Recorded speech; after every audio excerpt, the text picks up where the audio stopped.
নমস্কার বন্ধুরা, মধুস কিচেনে আপনাদের সবাইকে স্বাগত। আমি আজকে আপনাদেরকে সিম বাটা বা সিমের ভর্তা রেসিপি বানিয়ে দেখাবো।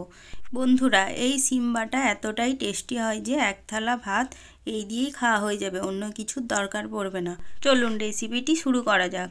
আমি প্রথমে এই রকম সিম নিয়ে নিয়েছি, আর সিমের দু সাইডে যে সুতোর মতো অংশগুলো থাকে ওগুলোকে আমি এইভাবে ছুরি দিয়ে কেটে তুলে নেব। এগুলো কিন্তু অবশ্যই কেটে বাদ দিয়ে দিতে হবে, না হলে কিন্তু ভর্তা খাবার সময় মুখে পড়বে, ভালো লাগবে না খেতে। এখন আমি কড়াইয়ের মধ্যে জল দিয়ে দিলাম, আর জলের মধ্যে সামান্য একটু নুন দিয়ে দিলাম। দিয়ে আমি সিমগুলোকে একে একে জলের মধ্যে দিয়ে কিছুক্ষণ সেদ্ধ করে নেব।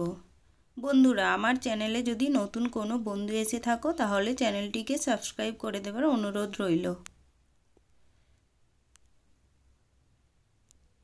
15-20 মিনিট মতো আমি এইভাবে সেদ্ধ করে নিয়েছি। দেখো আমার সিমটা সেদ্ধ হয়ে গেছে। এখন সিমটাকে এরকম ছিদ্রওয়ালা একটা গামলার মধ্যে জল ঝরাতে দিয়ে দেব। তারপরে কড়ার মধ্যে আমি সামান্য তেল দিয়ে দেব। বন্ধুরা, এখানে কিন্তু সামান্যই তেলটা দিতে হবে। তেলটা আমি একটু গরম করে নেব। তারপরে 1 চামচ মতো কালো জিরে দিয়ে দেব, আর কিছু রসুন দিয়ে দিলাম। দিয়ে এটাকে একটু নাড়িয়ে চাড়িয়ে নেব।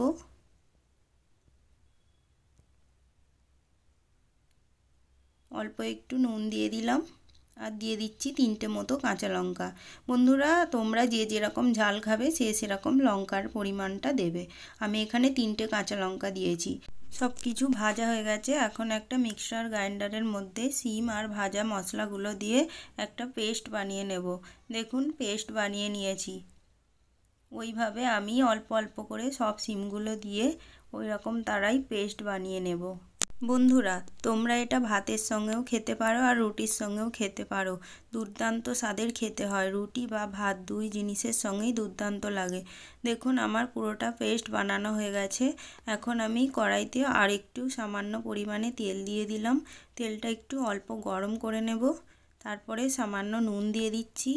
বন্ধুরা, এরকম সিম ভর্তা একবার ঘরে অন্তত ট্রাই করে দেখো, আর কেমন হয়েছে অবশ্যই আমাকে কমেন্ট করে জানিও। তারপরে দেখুন, আমি তেলের মধ্যে পেস্টটা দিয়ে দিলাম। দিয়ে এখন ভালোভাবে নাড়িয়ে চাড়িয়ে নেব।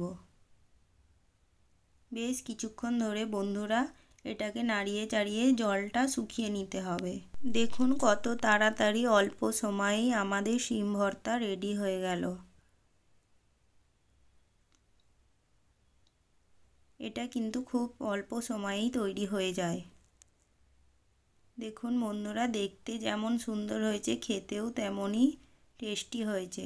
তাহলে বন্ধুরা, আজকের মতো বিদায় নিলাম, আর দেখা হচ্ছে এরকমই কোনো একটি রেসিপির সঙ্গে।